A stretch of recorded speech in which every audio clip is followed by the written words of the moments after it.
प्रिय विद्यार्थियों, सुप्रभातम।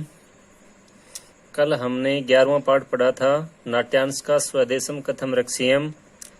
आज हम उसके अभ्यास प्रश्न देखेंगे, जिसमें सबसे पहले है वस्तुनिष्ठ प्रश्न।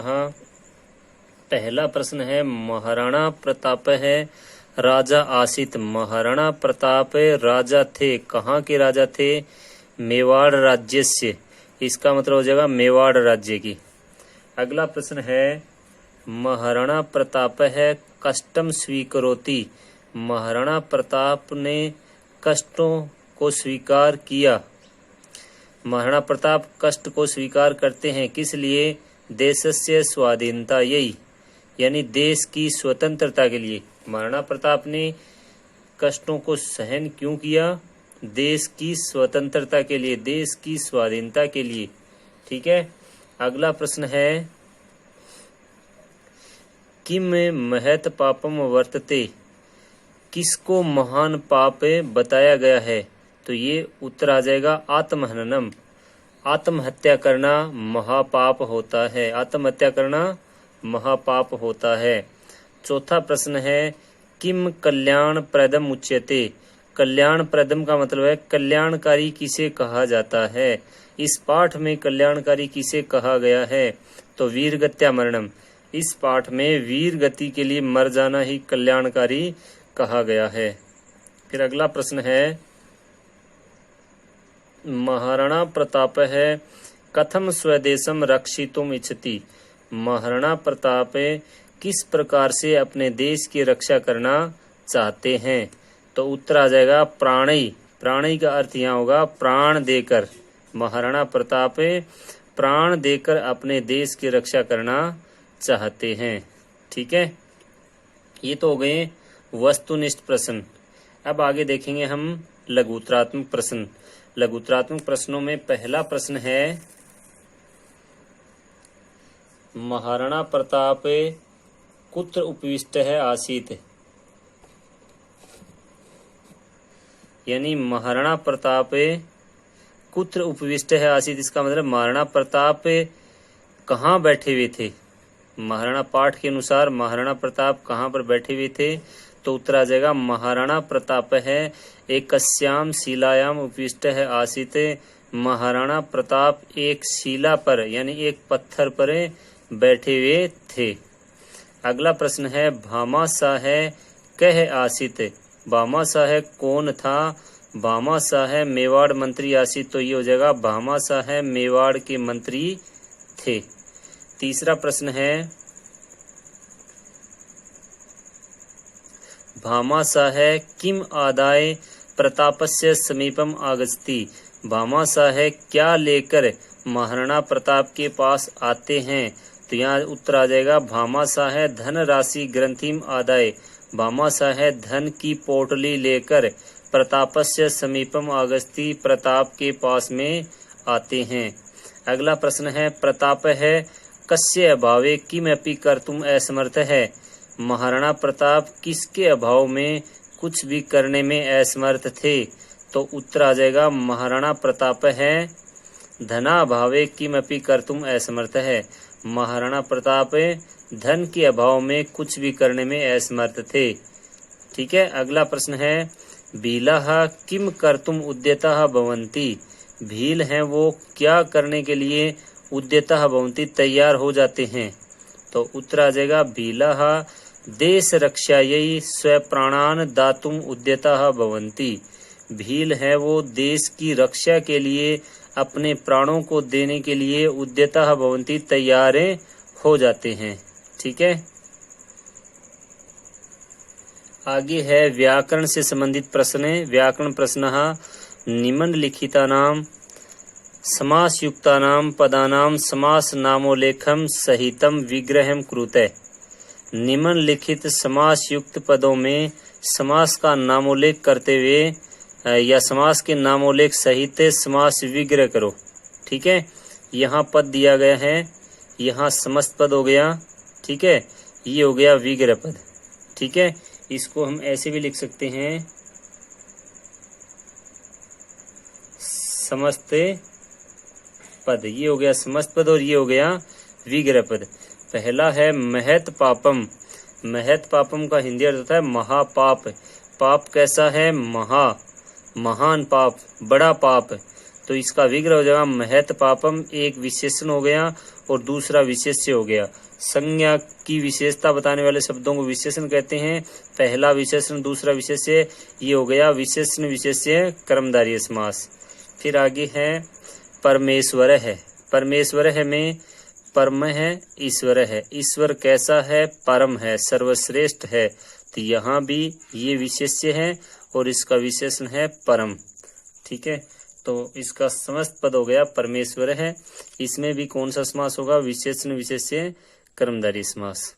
आगे है तुच्छ सेवक है।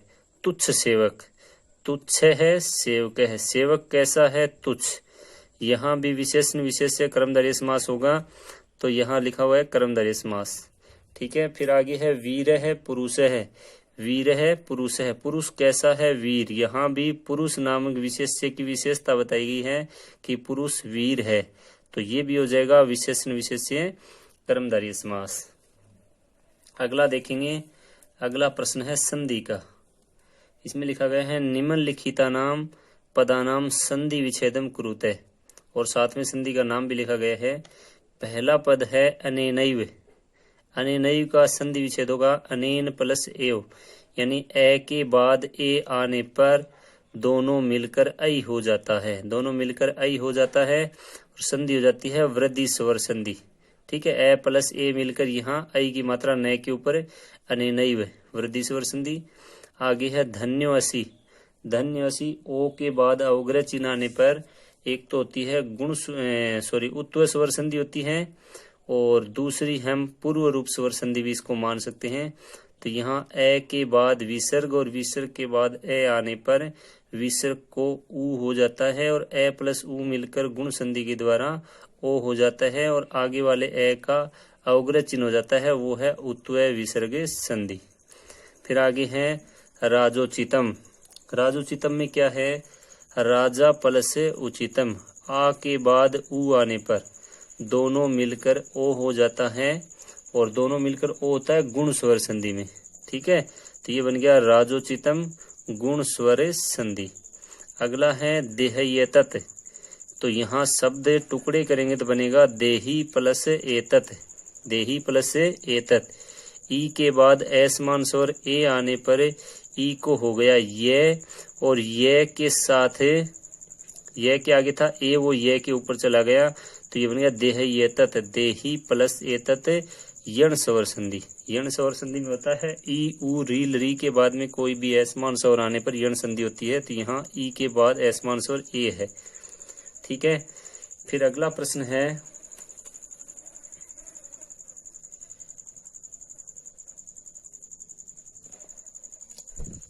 कोष्ठगत संकेतानुसारम रिक्स्थानानाम पूर्तिम कुरुतः। कोष्ठगत संकेतों के अनुसार रिक्त स्थानों की पूर्ति करनी है। इसमें कोष्ठक में धातु दी गई है, क्रिया दी गई है, उसका कर्ता के अनुसार हमें प्रयोग करना है। जैसे आ गया आवाम विद्यालयम। आवाम विद्यालय में आगे क्या आ जाएगा? आवाम है उत्तम पुरुष द्विवचन का कर्ता, तो यहाँ आ जाएगा गच्छावह। क्या आ जाएगा? गच्छावह। फिर है यदा श्याम है तदा मोहन है। खालिस्तान दो धातु है, एक पच धातु है और एक खाद धातु है, दोनों का प्रयोग करना है। पहले करना है यदा श्याम है पचती, जब श्याम पकाते हैं, तदा मोहन है खादती, तब मोहन खाते हैं। फिर आगे है सुधीर है च नरेंद्रेण सह विद्यालय। सुधीर नरेंद्र के साथ, सुधीर है नरेंद्रेण सह विद्यालय पढ़ती। सुधीर नरेंद्र के साथ विद्यालय में पढ़ता है, तो यहाँ क्या आ जाएगा? पढ़ती। फिर आगे है युवाम अत्रे किम। क्री धातु है, युवाम के अनुसार आ जाएगा। युवाम एक मध्यम पुरुष द्विवचन का करता है, मध्यम पुरुष द्विवचनी क्रिया आ जाएगी। लट लकार में करोति कुरुत कुरुवंती, करोसी कुरुथ है। क्या आ जाएगी? कुरुथ है। ठीक है, युवाम अत्र किम कुरुथ है। अगला प्रश्न है चौथा, जिसमें निम्नलिखितानि वाक्यानि संशोधित, यानी अशुद्ध वाक्यों को शुद्ध करके लिखना है। कोई कारक से संबंधित अशुद्धि होगी या कोई और अन्य अशुद्धि होगी, उसको हमें अशुद्ध वाक्य को शुद्ध करना। जैसे पुत्रम सह पिता आगस्ति, पुत्र के साथ पिता आते हैं, तो यहाँ सह के योग में तृतीया विभक्ति आती है। यहाँ द्वितीय दे रखी है तो हमने तृतीय कर दिया, पुत्रेण सह पिता आगस्ति। ठीक है, वाक्य शुद्ध हो गया। यहाँ लिख दिया शुद्ध वाक्य, पुत्रेण सह पिता आगस्ति। दूसरा प्रश्न है, उद्ययपुरस्य प्रीतः जलम अस्ति, उद्ययपुर के चारों ओर जल है, तो यहाँ प्रीतः के योग में द्वितीय विभक्ति आती है, तो षष्ठी नहीं आकर द्वितीय आ जाइए, उद्ययपुर में प्रीतः जलम अस्ति, तो ये प्रीतः के योग में द्वितीय विभक्ति। ठीक है, आगे और देखेंगे। आगे है जैसे हरीम नमः है, यहाँ नमः के योग में चतुर्थी आती है, तो हरीम से हो जाएगा हरय। नमः के योग में चतुर्थी आ रही, जिसको भी नमस्कार किया जाता है उसमें चतुर्थी व्यक्ति आती है, हरय नमः। फिर आगे है धर्माय विना न सुखम, धर्म के बिना सुख नहीं है, तो यहाँ विना के योग में चतुर्थी लगा रखी है। हम विना के योग में द्वितीय लगा सकते हैं या तृतीय लगा सकते हैं या पंचमी लगा सकते हैं, तीनों विभक्ति लगा सकते हैं, लेकिन चतुर्थी नहीं होगी। तो यहाँ मैंने लिख दिया धर्मम विना न सुखम, तो विना के योग में धर्म शब्द में द्वितीय विभक्ति लगा दी है, धर्मम विना न सुखम। ठीक है, आगे है प्रश्न निर्माण।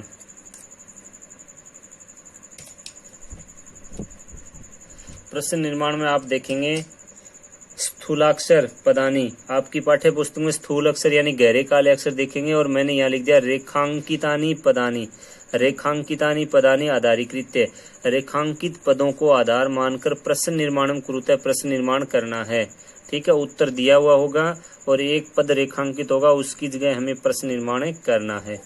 पहला है आत्महननम महत पापम अस्ति, आत्महत्या करना महापाप होता है, आत्महत्या करना महापाप होता है। तो यहाँ आत्महननम नपुंसक लिंग का शब्द है, तो हमने प्रथमा एक वचन किम शब्द में नपुंसक लिंग में लिख दिया किम, किम महत पापम अस्ति। ठीक है, अगला है अनेन 12 वर्षाणि यावत् पंचविंशति सहस्रम सैनिकः सहर्षम योद्धुम शक्नुवन्ति, इससे 12 वर्षों तक 25,000 सैनिक प्रसन्नता पूर्वक युद्ध कर सकते हैं। तो रेखांकित पद है वो संख्यावाची है, पंचविंशति सहस्रम संख्यावाची पद होने पर यहाँ हम कति शब्द का प्रयोग करेंगे, यानी कति का मतलब होता है कितने।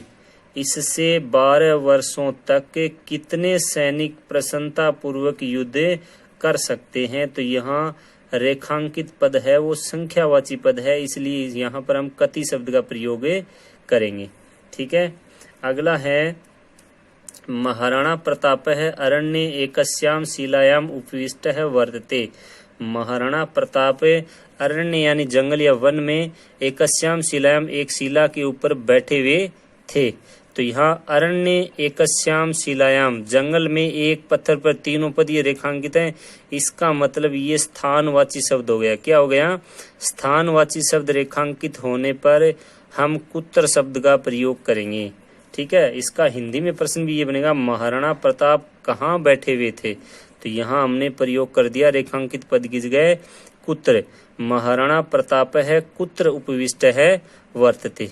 ठीक है, आगे है प्रश्न विजयताम महाराज है, महाराज की विजय हो। यहाँ रेखांकित पद पुल्लिंग प्रथमा एक वचन का है, तो किम शब्द में पुल्लिंग प्रथमा एक वचन होता है कह है, विजयताम कह है, किसकी विजय हो, कौन विजय हो, तो महाराज की विजय हो।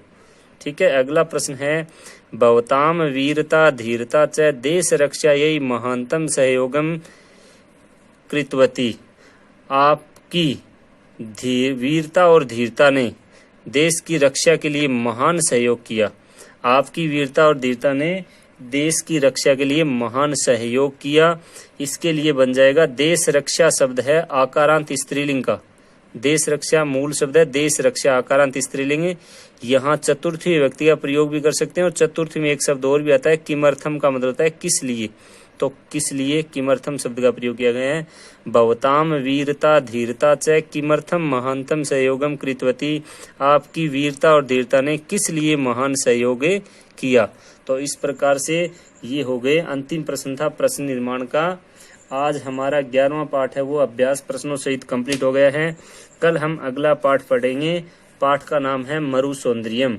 ठीक है, भारत देश की पश्चिम दिशा में स्थित मरुस्थल प्रदेश का वर्णन उस पाठ में किया गया है। आज के लिए बस इतना ही। जय हिंद, जय भारत।